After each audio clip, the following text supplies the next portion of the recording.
Okay, so we're going to take a break from Summer Storm. This is Norman Conquests. This is the newest in the Men of Iron series, Volume 5. It's got a different designer because, well, Berg's dead. Ralph Shelton. Topic-wise, this is one of the more desirable for me.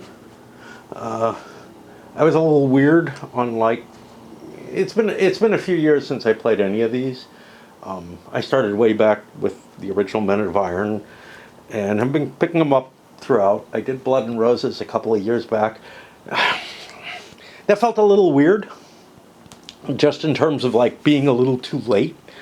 My memory of the system, though, is that it is kind of like, I mean, Berg played around with this kind of system a lot, and I've played with some prototypes of it, like Simon Says. In some ways, it's very similar to the Great Battles of History, but the simple version of it. But less complex. However, the game has kind of evolved a little bit, and I don't remember in Blood and Roses whether or not it had achieved sort of the level that it's at. I know in the first couple games, Men of Iron and Infidel, it had a somewhat simpler system, which I kind of preferred, I think. I don't know. Anyway, this is one of the battles. There's quite a few, actually. What do we have in here? 1, 2, 3, 4, 5, 6, 7 battles.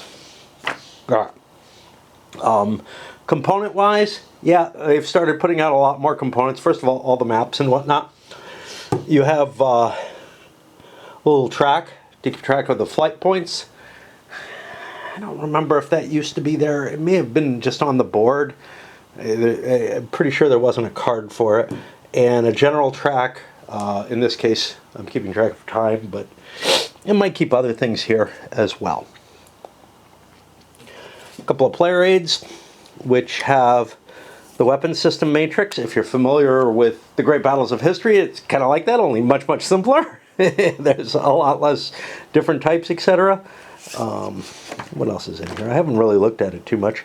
Terrain charts for all the scenarios, and then the combat system over here.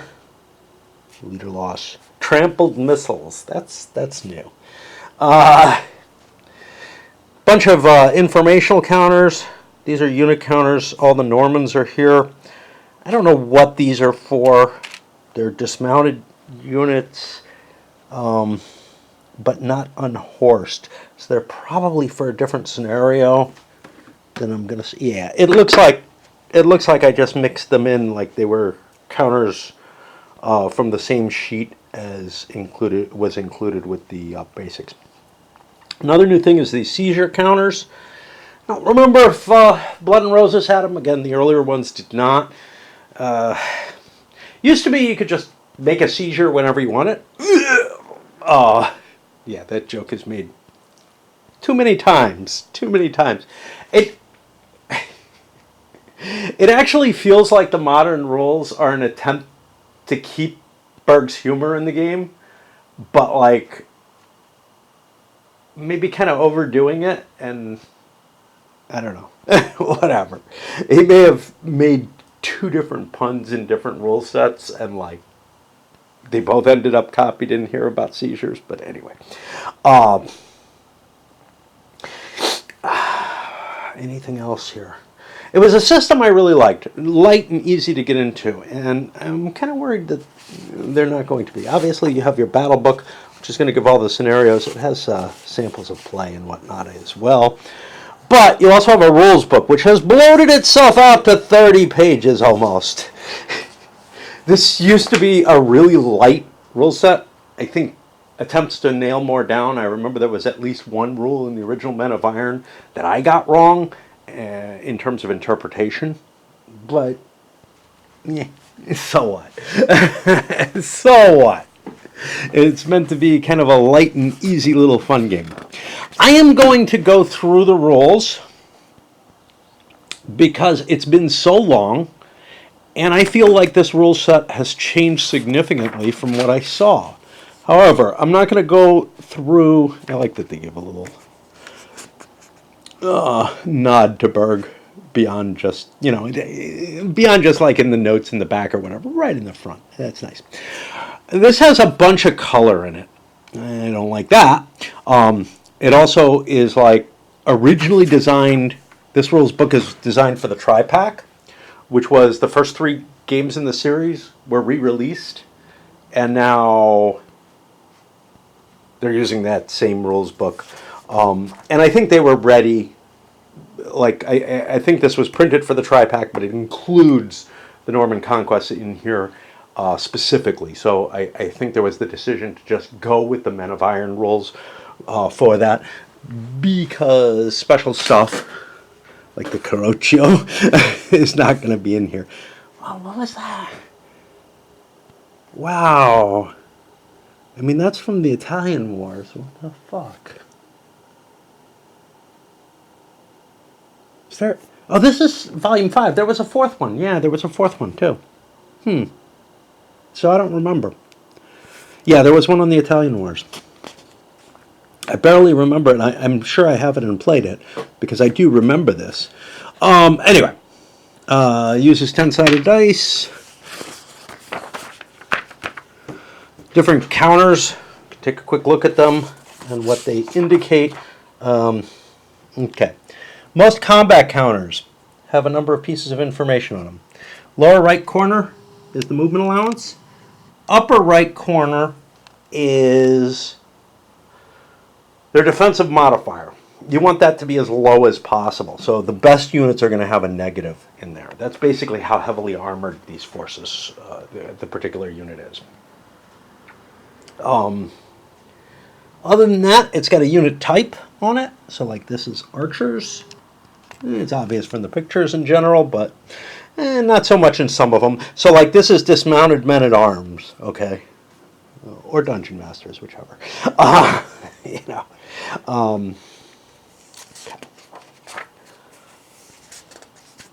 Whole list of all the different unit types and special rules on them. And what's interesting is they put them by game again, divided up.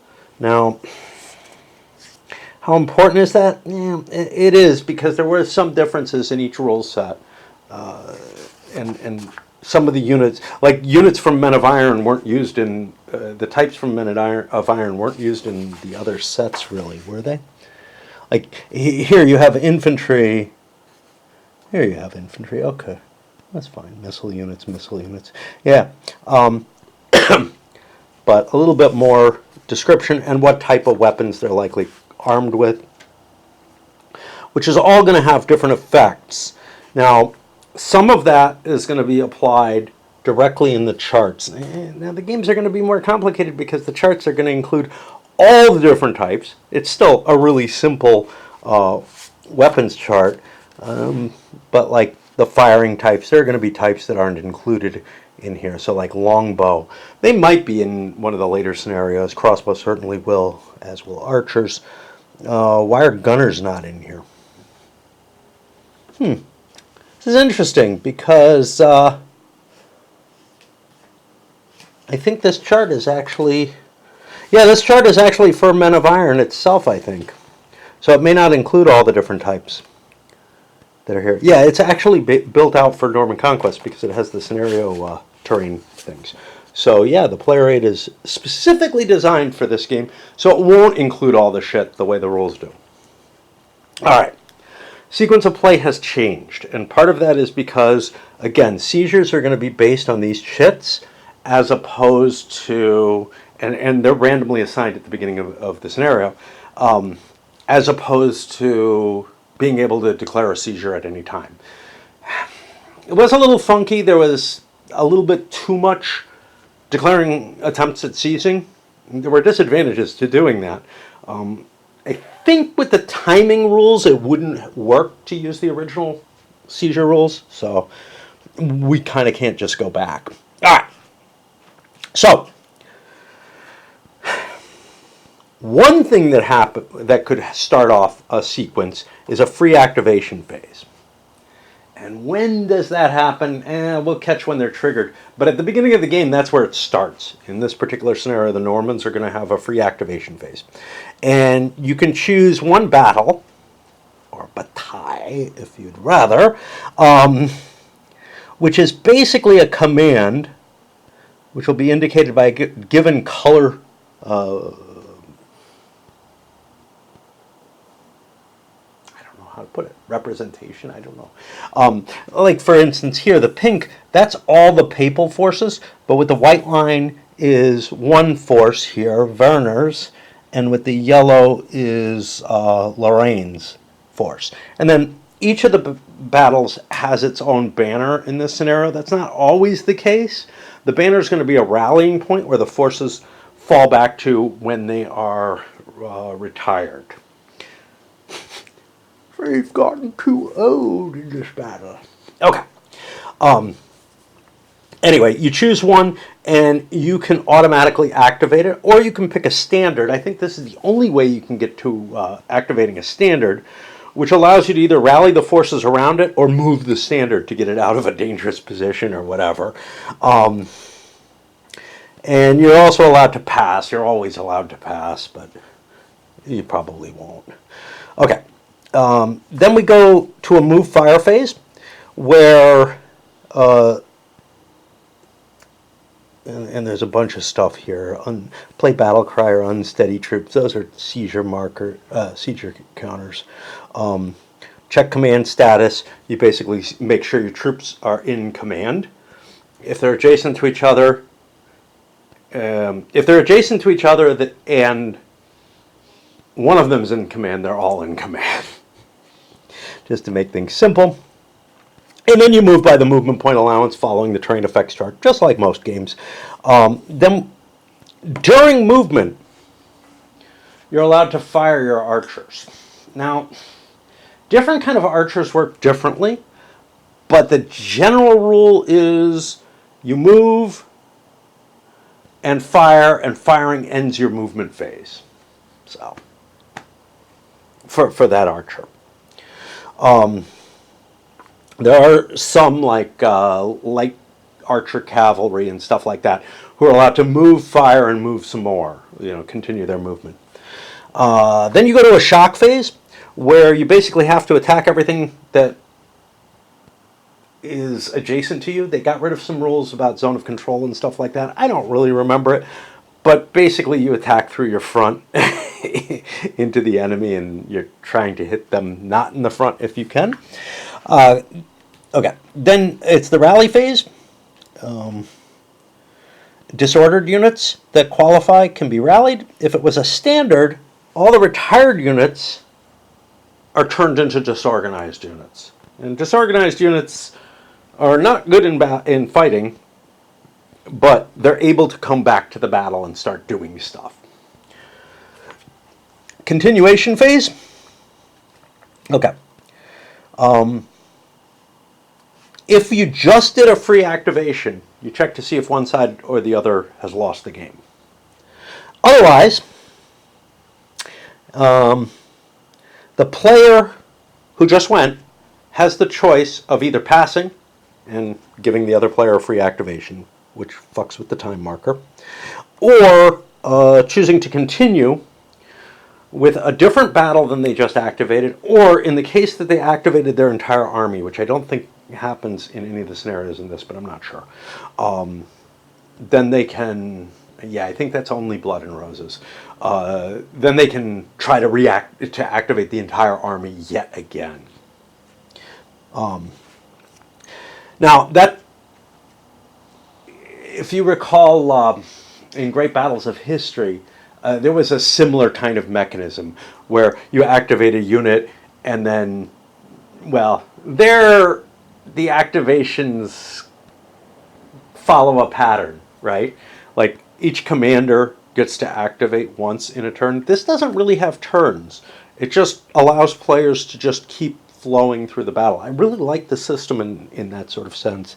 I don't know if it works as, if it would work as well in the Ancients. I don't see why it wouldn't. Okay. Which means that one part of the battle can be more active than other parts. Now, that can happen anyway in any game, but players can keep focusing on and conducting activity on one side or the other of the battlefield. Okay, you're not allowed to activate the battle that just activated. Army activation has to follow army activation. The non-active player is allowed to attempt to seize continuity. To do so, he has to have a seizure marker, and these are, kind of random events. This is a seizing opportunity. It allows you to get to grab an activation on a 0 through 6. There are different numbers on them. Into the breach and battle cry. These are special sort of event counters that you can play to impact your battle. And then the final one that's here, unsteady troops, that's again one of those. There's another kind that I wanted to cover, and I thought it was in that pile, which is a seizure negation. If the enemy plays a seizure counter before they roll the die, you can just play that and say, yeah, you're not seizing anything. Okay. But if no seizure attempt occurs, so if a seizure fails, then the player who just took his turn gets a free activation, which again might move the time marker. If no seizure attempt is made, then the active player can make a continuation die roll. Now that gets worse and worse with each activation you make. There's no marker that indicates how many activations you've done in a row. I seem to remember one of the games in the scenario had it. I do have an extra counter here, which I'll use for that. Just to count how many activations you've had, since the other player went. We didn't go over leaders. Yeah, I'm a disorganized mess, right? So leaders have a coloration that matches their forces, and they have a number of values on them. They have a rank here, which may or may not make any difference. What is that little +1? Okay, that's the charisma value, which is a bonus in combat. So their movement allowance. The middle number there is the command range. The upper right number is their effectiveness. That's their activation rating, which is when you try to make a continuation, that's the number you're going to roll against. And then the other number is an activation rating, which I don't remember what the fuck it does. Activation rating. No, I'm sorry. I lied. Effectiveness is the one I don't know what it does. Activation rating I already explained. Effectiveness, a number helps subordinates activate. Okay. So, this I guess is the overall commander, and he gives a bonus to the other commander if the other guy's in range. So I may want to shift this setup to get them close enough that he can improve him. And over here, who's our army commander? Our army commander is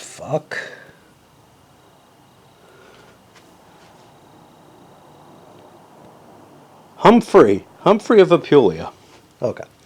And he also has a -1, and I may want to set them up differently. One thing you'll notice is the other side of these doesn't have one.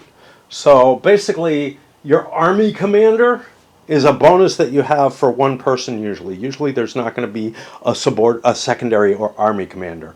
This would just be if he gets killed or wounded or whatever, he's replaced with another battle leader who can function on the battle, but nobody's going to give the bonus. Now, an overall commander doesn't matter unless he has a modifier, so, and it's got to be a bonus one.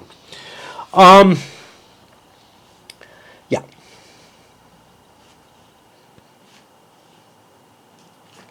All right. When a battle's activated, the units can move and fight.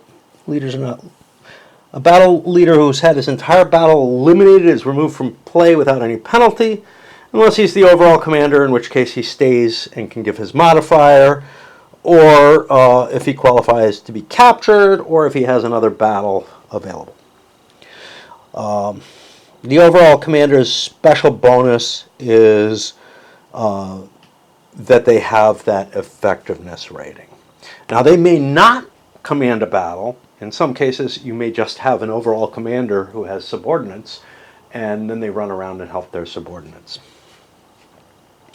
The charisma is going to be a die roll modifier when they're actually involved in shock combat or charges. The command range is in hexes, and you can't go through an enemy unit or a hex site impassable to the leaders. If a unit's not within command range but adjacent to a unit of the battle that's in command, or one that is considered in command by virtue of this rule, it's recursive, they're considered to be in command. If you're out of command, you cannot move adjacent to or charge an enemy, countercharge an enemy, move into a hex with an enemy standard or leader, or move if you begin the activation adjacent to the enemy, which means you're stuck in battle if you don't have if you're not in command. Casualties can come through various means. When you're fired at, the fire die roll has to be a 9 or higher. Zeros are zeros in this game. In shock or charge, if you take a disordered, retired, or eliminated result, there's a leader casualty check. If you're alone in a hex and the enemy comes in, there's a chance that you're captured. Otherwise, you will be displaced. And if you are displaced, actually, I think you're just displaced. If you're displaced and you're surrounded at the time when you're displaced, you are captured. Let me check the leader capture rules here. I don't see it. Yeah, I think it's just if you're moved into and displaced. Killed or captured leaders count towards the flight points total. We're going to be tracking flight points here.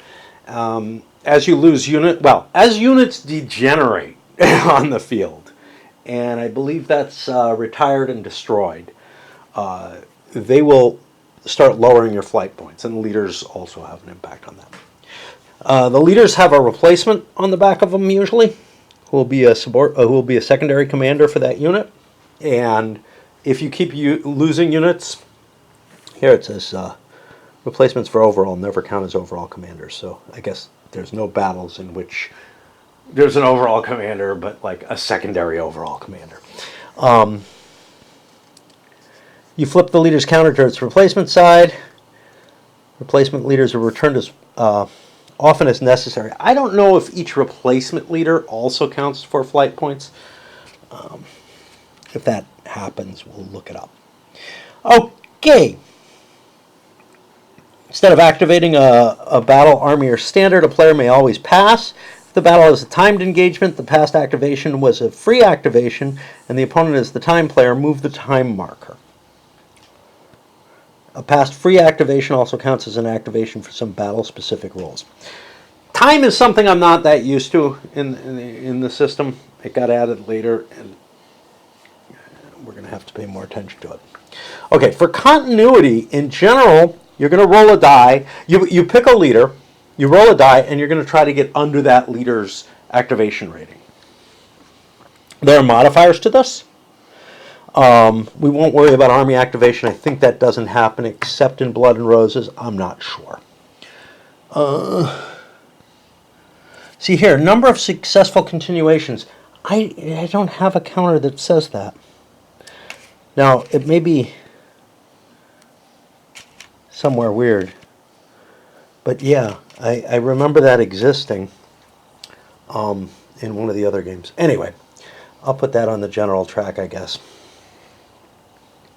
And just keep account with that. That's a very useful marker. Each time you have a continuation, it adds 1 to the die roll for your continuation check. So for example, with this guy, if he is the first continuation, I roll, and I'm trying to get a 3 or less. I wanted to check that because I thought it might have given them +1 no matter what. But if it's, so that would be, hey, I did the 0, right? I haven't had a continuation yet. I move this marker up, and that's going to be a die roll modifier if I get another continuation. I could, of course, just pass and say I'm not going to attempt a continuation, and then I hand it over to a free activation to the enemy.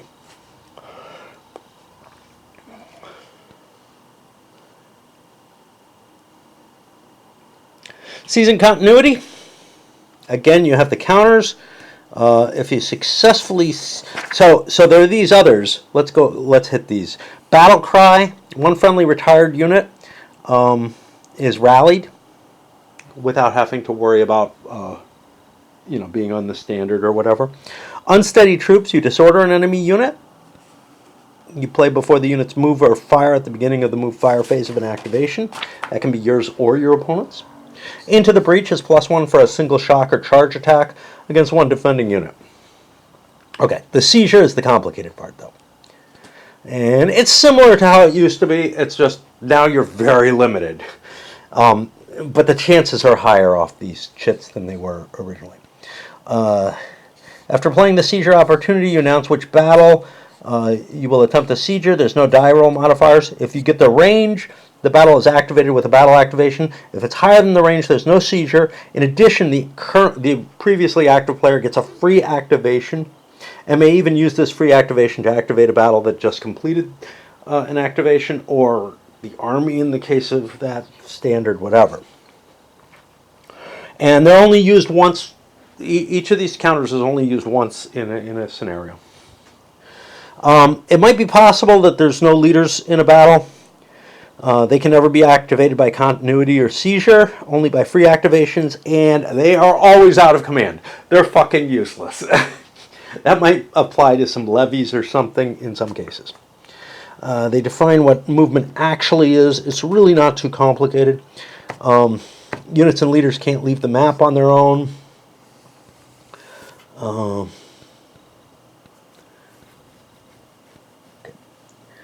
So there are some units that can dismount and mount. Hobilars, mounted men-at-arms, but not in any of the scenarios in this, are allowed to dismount. And then they become dismounted men-at-arms. But hobilars can dismount, and they have to follow these restrictions. Plus a bunch of movement points, and now they have a different counter. And they can also remount. They keep their horses nearby. We don't have any in this first scenario. We may elsewhere. Reinforcing units. They all come on at once, not in a line or anything like that. Facing. Okay. You face vertices in this game. 2 front hexes, 2 flank hexes, 2 rear hexes. In general, facing is going to impact where your missiles can fire and what direction cav can charge. The cav that can charge. There are no zones of control. We have to have a rule for that. There used to be zones of control, so it is actually important that they state this. Stacking. For the most part, you can't stack. The standard can stack with something else. The leader can stack with something else, but units pretty much are 1 per hex. There are exceptions. Okay, mounted men-at-arms can move through a hex with a friendly foot missile unit at the cost of 1 movement point for each hex entered in addition to the normal movement point cost, and then they might get trampled over here. Yeah. Friendly missile units. In some of the other games you're allowed to do this. You have different orders. So artillery, for example, have their special rules. Missiles, capable of firing. Let me take a quick peek. I think missiles have a range on them on the counter, but I'm not sure. I don't think so. Oh, this little number up here is to indicate the particular unit counter that is used. Different scenarios use different valued counters. Same system as is used in GBOH, but whatever. It just helps you with setup because they have different values as to their defensive capabilities, if nothing else. So missile fire, you look up the type of unit, you have a range that it's allowed to fire at, and it has a modifier. What it's shooting at may cause a modifier. And you roll on the fire results table. Now, I think there's a modifier that's not on here, which is a plus, which is a bonus for shooting at, and that should be a +1, for shooting at the side of mounted units. That really should be on here. And then you look at the type of unit, foot or mounted, whether it's normal or disordered, and you get a result on it. Now, there are unhorsed units. For all the mounted units in the game, in any particular scenario, there's an unhorsed unit that'll have a matching number that indicates an involuntarily dismounted cavalry, and they are not as good as voluntarily dismounting. They'll have lost, equipment, whatever. They're not prepared to be fighting on foot. Okay. Like I said, for most missile units, they fire at the end of their movement, or they fire during their movement, and it counts as the end of their movement. I don't think it costs any movement points.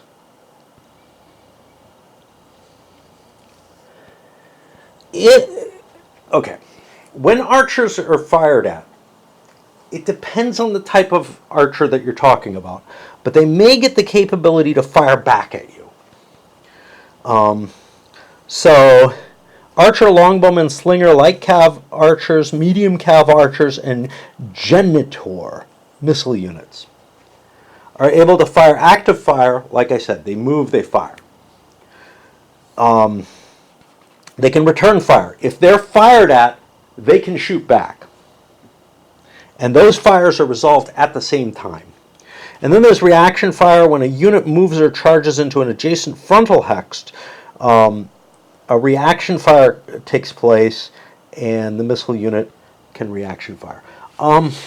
We already had facing, but I don't remember. Yeah, it doesn't say the missile fire here. So we're going to have to see the effect of facing on this, because I'm pretty sure some missile units can fire out their flanks as well. Maybe not for reaction fire, though. Artillery, crossbow, infantry, javelineers, and handgun. The only one we're going to see here is crossbow. This is very early battles. These are 1053 to 1265. Not a lot of guns in there. When activated, each unit fires individually. Works pretty much the same as the active fire here. And they reaction fire. They do not get return fire. Slower reload rate, etc.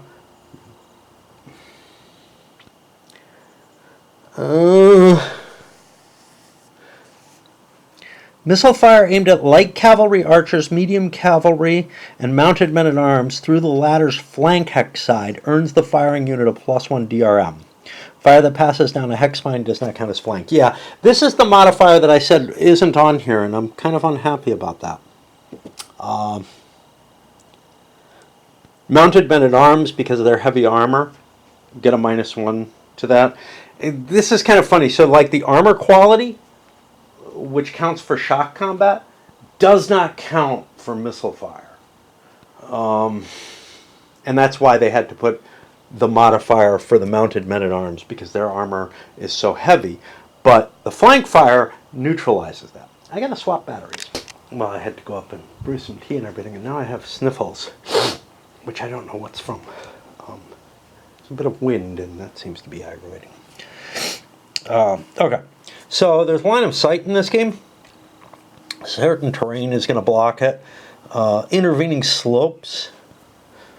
If there's higher terrain than either side, then they can't see each other. Other units, though. Artillery, crossbow, handguns, and charges are blocked. They have their line of sight blocked by intervening units. But archers, longbows, cav archers, and medium cav archers are allowed to fire over units. That causes the raining fire modifier. I thought it was a modifier. I don't know. I don't see it there. Okay. If a hex contains blocking terrain or unit, yeah, it's just treated as blocking. Okay.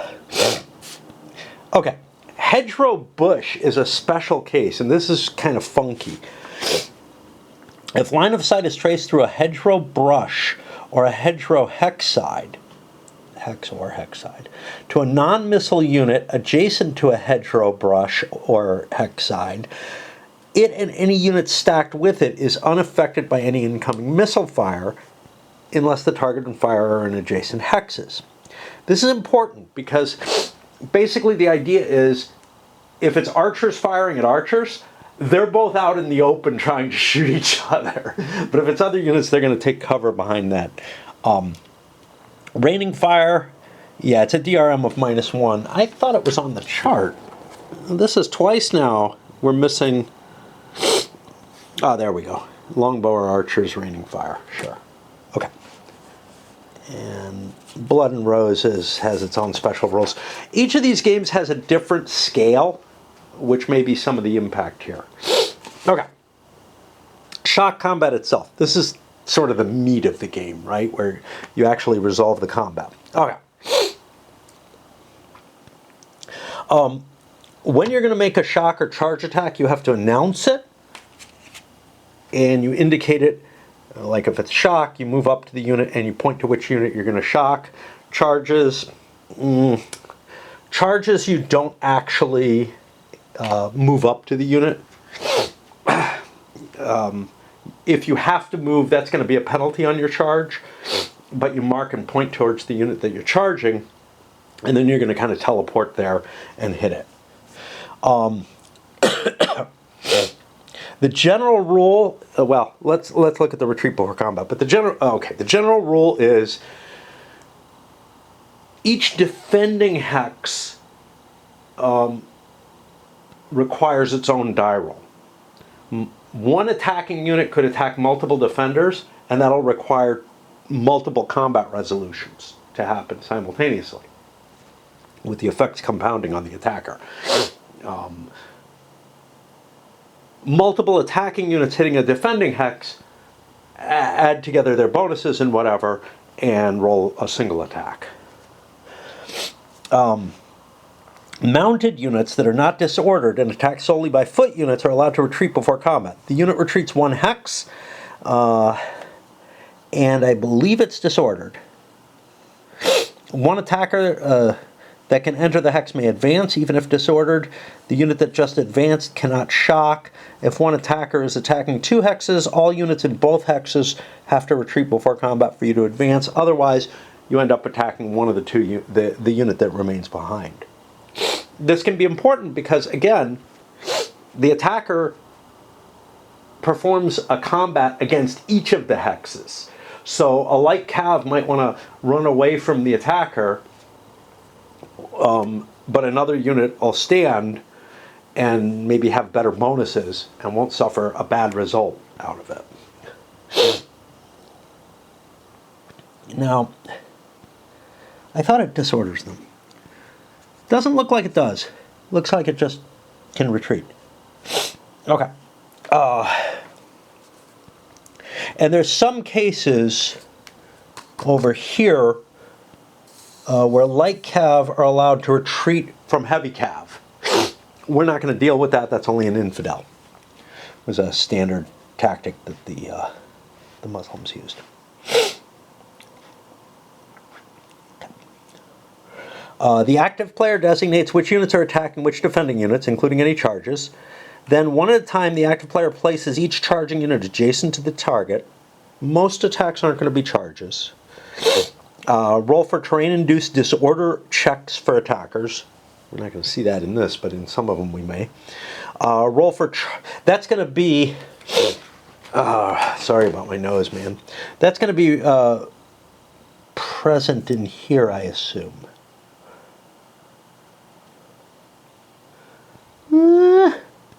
I got a B here. No. I'm looking to see if anything indicates disorder. I don't see any. I may be missing something, but I don't see any here.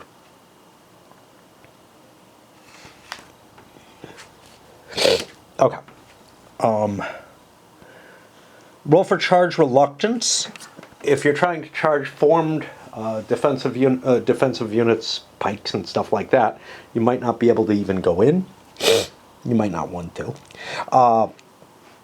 The defender is allowed to retreat before combat, and then they're allowed to countercharge. Countercharges aren't just for charges. Like, you can countercharge any advancing enemy units if you meet the requirements. Then the active player resolves all of their shock and charge attacks in the order they wish. The charge table is used over here if at least half of the units in the attack still have a charge marker when they attack. It's possible that charge marker can be taken away. That's one of the things a countercharge does.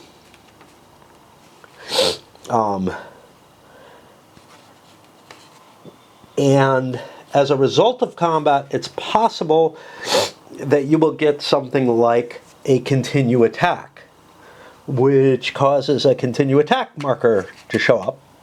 And that's going to be penalized. That turns, you end up plowing through the enemy, hitting another unit, and that turns whatever is going on. It started out probably as a charge. I think it's got to be able to continue attack. Yeah, it can continue attack from shock combat against disordered units.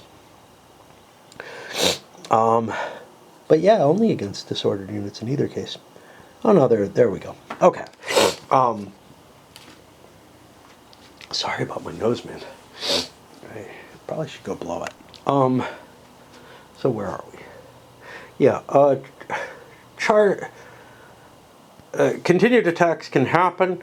You basically move forward, hit the next unit behind, and you'll be hitting it with normal shock combat at that point, and you accumulate penalties for each time that you get a continued attack. So the first time you continue attack, you get a -1. If you end up continuing attacking twice off one combat, like in one activation, you get a -2, and it can go up ad infinitum. Eventually you're going to not succeed because you need a high roll to get the continued attack.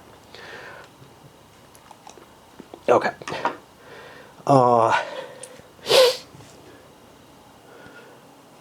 Now, combats are handled one at a time, but all the continued attacks happen in pulses after the first round. So you do one round of combat, you mark the continued attacks, you continue that round of combat, and then you go to any continued attacks that were generated.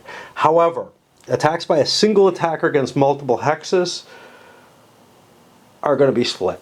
They are going to be done simultaneously. Okay.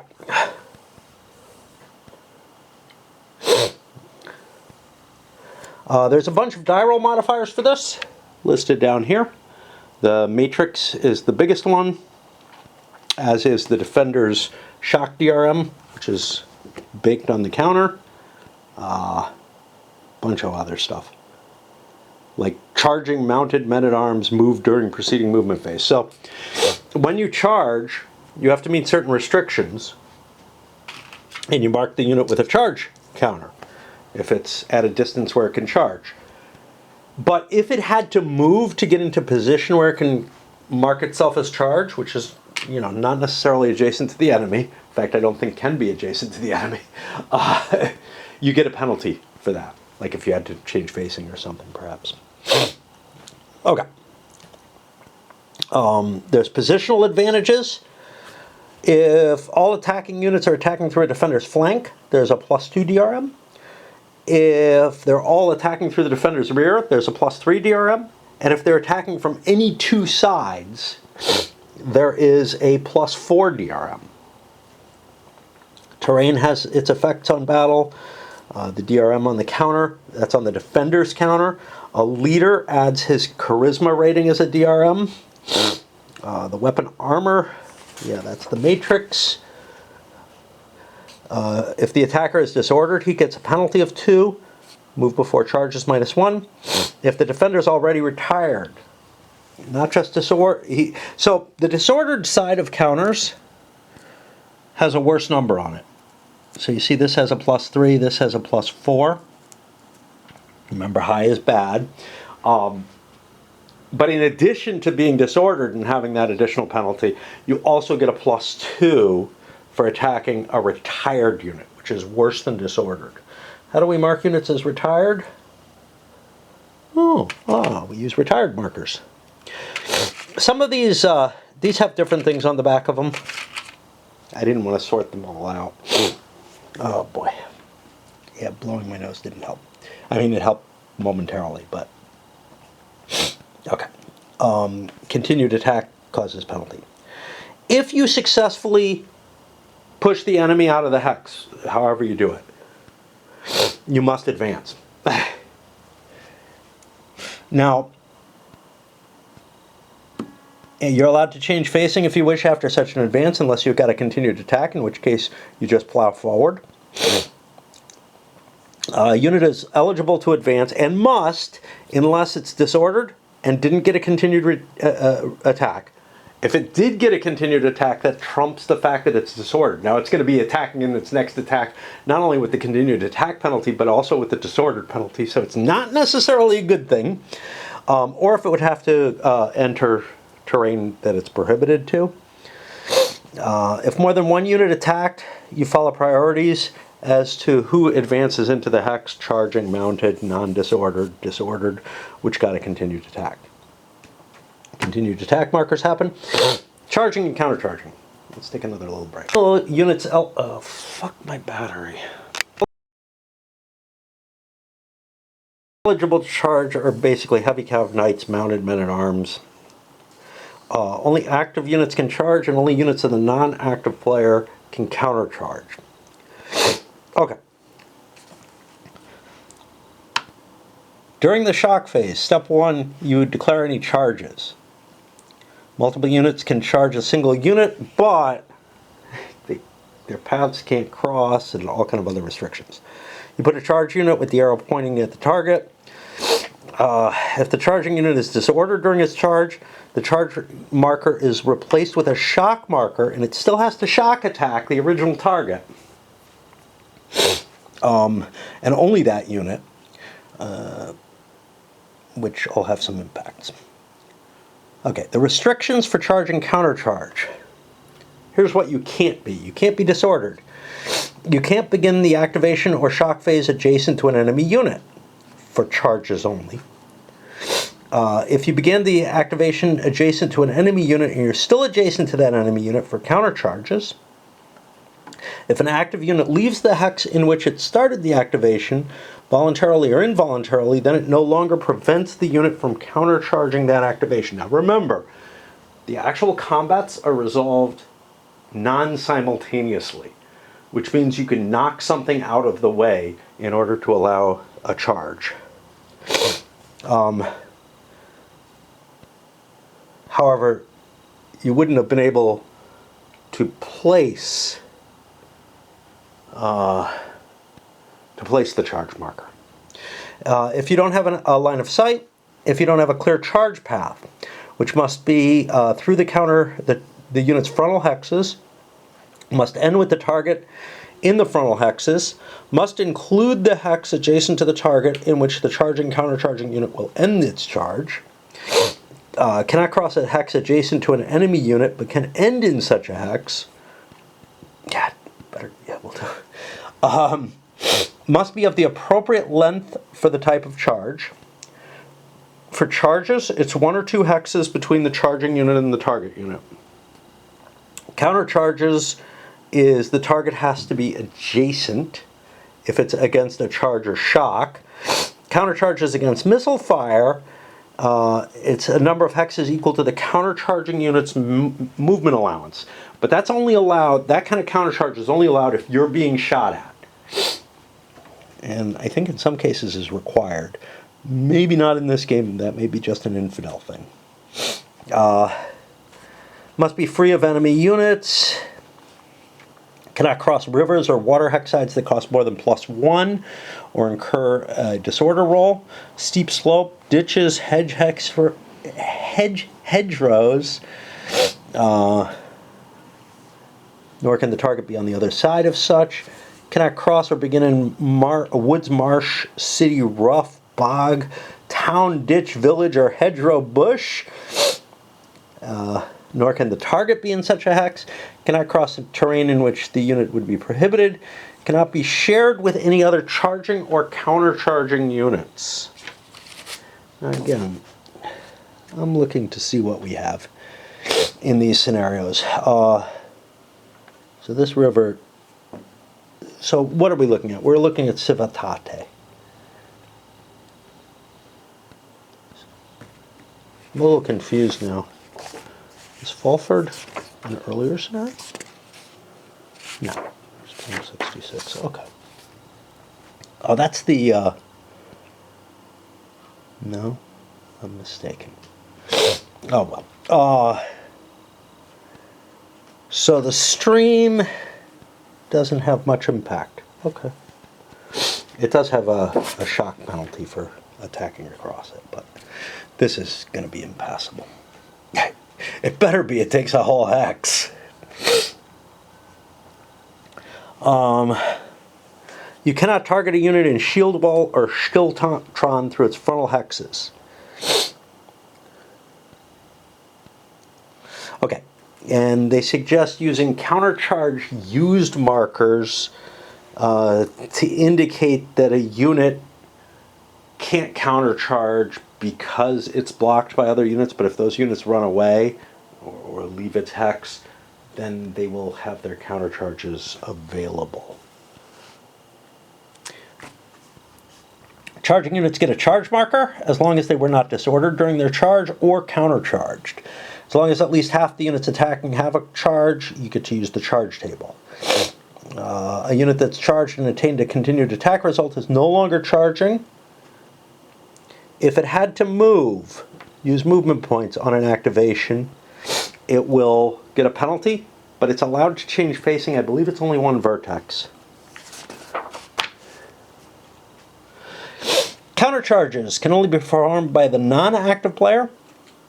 Same types of units. If a unit is attacked by enemy units using both shock and charge, the owner must choose to countercharge either the shock or charge. Since there are different countercharge success die rolls and effects for each type. The countercharge must end with all countercharged units in the countercharging unit's frontal hex sides or it cannot be performed. A countercharge must also adhere to the restrictions on charge, all countercharged units, or it cannot be performed. You can only make one countercharge attempt per activation, and you're going to roll on the countercharge versus charge, or countercharge versus shock, or fire table to see what your chances are of succeeding. It's a little harder to countercharge a charge. The point to countercharging a charge is to prevent the charge from happening. You basically turn it into a shock combat. The point of countercharging a shock or fire is that you get to smack the unit real hard. If the die roll is successful, against charge. You roll a die before the enemy charge against the unit is resolved, but after it moves next to you. If the adjusted die roll is successful, the unit is successfully countercharged. That takes the charge away and turns it into a shock. If it's unsuccessful, the countercharge fails, and the unit does not even change facing if it was attempting to do so as part of its countercharge, so it could get hit in the flank. Countercharge against shock. This reflects the ability to disrupt the enemy by launching a charge. To countercharge, the defender rolls the die before the attack is resolved. If the adjusted die roll is successful, the unit is countercharged. Change the unit's facing by one vertex if required. Place the countercharged units in the frontal hexes. The attackers must subtract 2 from the die roll when resolving the attack. So they still make the attack. They just get a bigger penalty on it.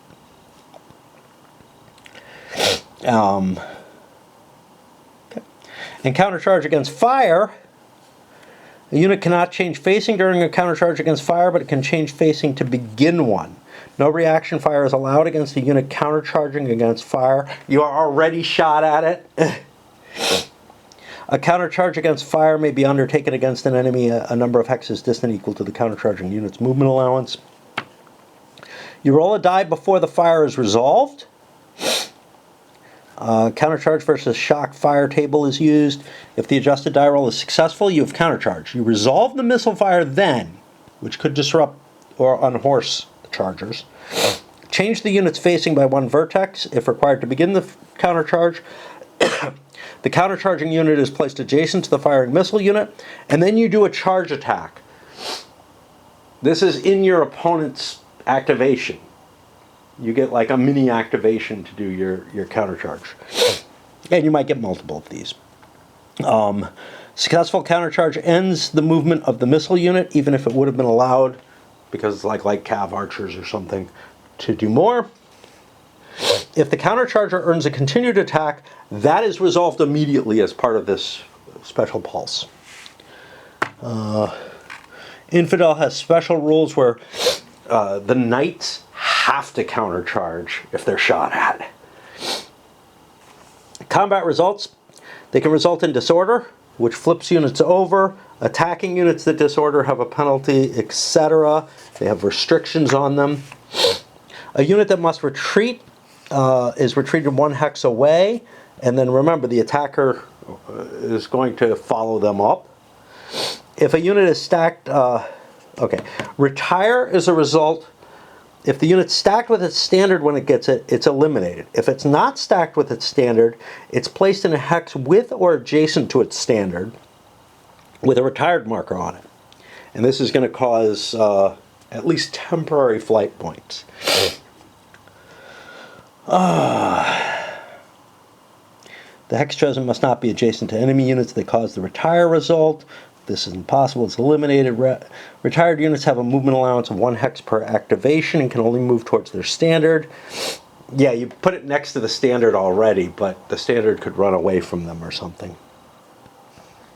They cannot fire, initiate attacks, charges, or countercharges. If a retired unit is attacked or fired upon, treat it as disordered with an additional penalty on it. If a unit receives an eliminated, it is an additional flight level cost beyond retiring. We talked about continued attacks already. All right. We got a couple optional rules here, but these are both from Blood and Roses only, so we'll leave them alone. Rallying.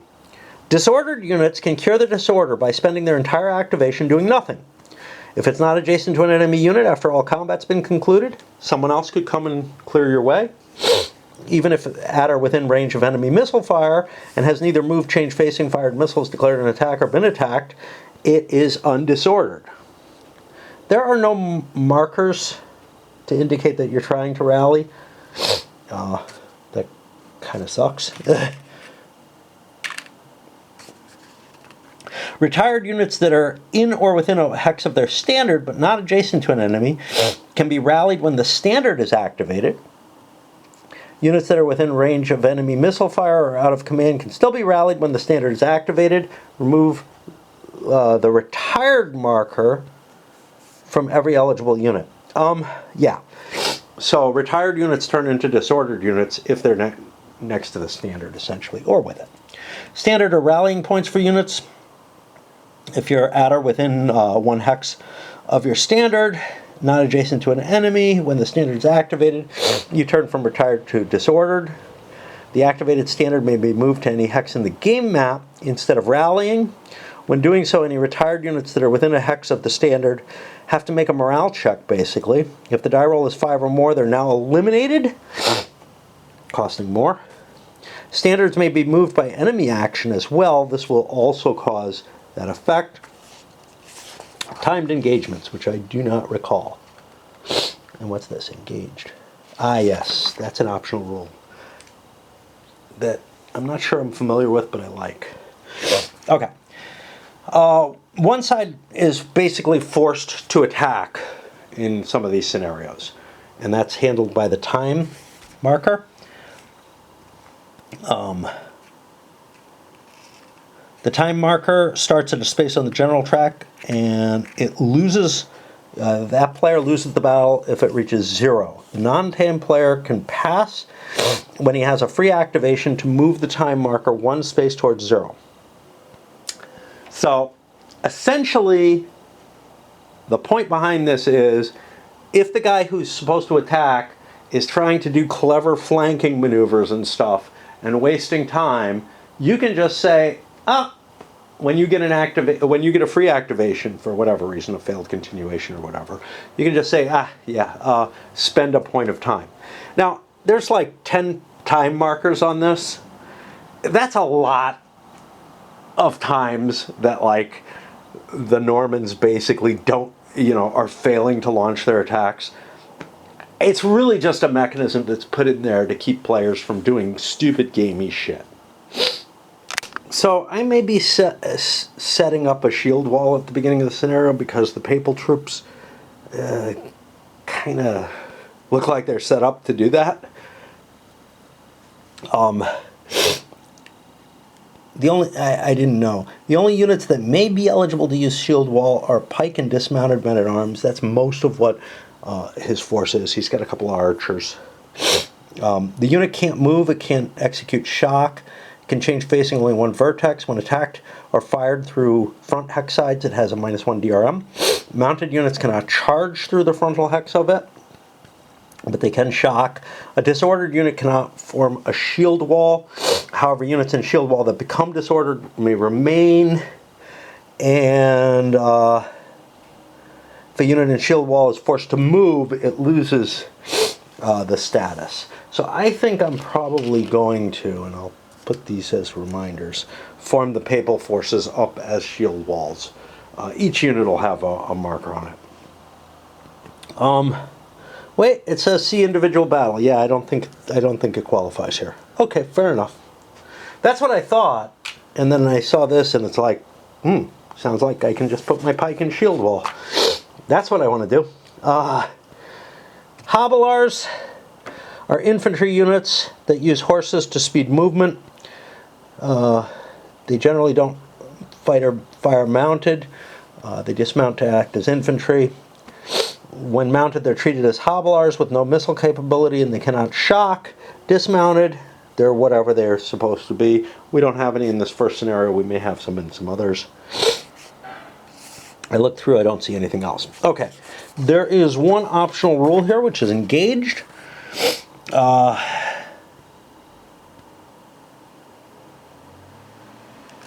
engage to the result whenever a combat result does not include a retreat 1 hex for either side. There are engaged markers. Okay, so we'll use it.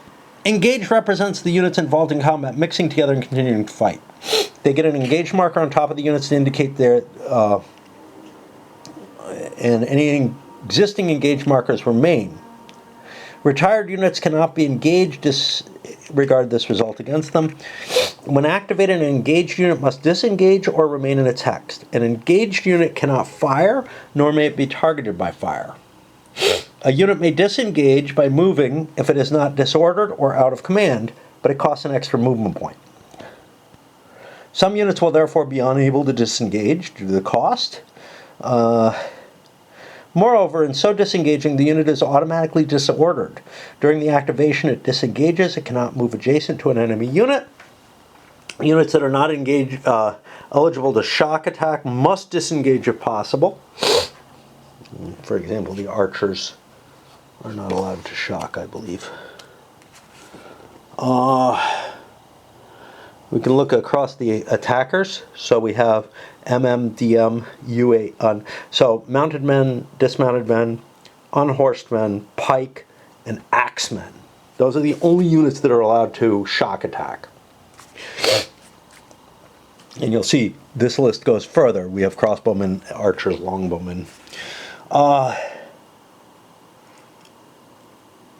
Okay. If it does not disengage and has none of the units it is engaged in with its front hexes, it must turn 1 or 2 vertices, not vertexes, damn it, to place the maximum number of enemy units it is engaged with in its frontal hexes. If it does not disengage and has 1 or 2 of the units it is engaged with in its frontal hexes, it cannot turn. During the shock phase, a shock-capable unit must declare a shock attack, ignoring enemy units it's not engaged with. When a unit attacks 2 units, ignore the engaged result when combining the engaged and retreat results. Also ignore it in any combination when a continued attack results. This is sort of a kludge in a lot of ways, but I think it's important, actually, because otherwise the game's too fluid. When a unit, an engaged unit cannot enter but can leave shield wall or Shiltron. If it leaves, follow the rules for engaged units. If it stays in shield wall or Shiltron, it cannot move or attack. It can still change facing one vertex, but only if it keeps the unit it's engaged with in its frontal. Engaged units cannot dismount or remount. They cannot retreat before combat. They cannot enter a hex with an engaged unit. Units cannot enter a hex with an engaged unit. Why would they be allowed to? I don't know. Artillery stacked with an engaged unit is engaged itself. And that's it. Unfortunately, I'm not feeling too well. Not only the sniffles, but now my gut is beginning to act up and stuff. And I think some of it is I didn't get a lot of sleep. And I got up relatively early, like my timing is so screwed up nowadays. So I'm going to load this up and I'm going to take a nap because I might be having company over today. I don't know what the hell. I don't know what's going on. But yeah, I also have to do raid before that. So that's all very interesting. Anyway, cheers.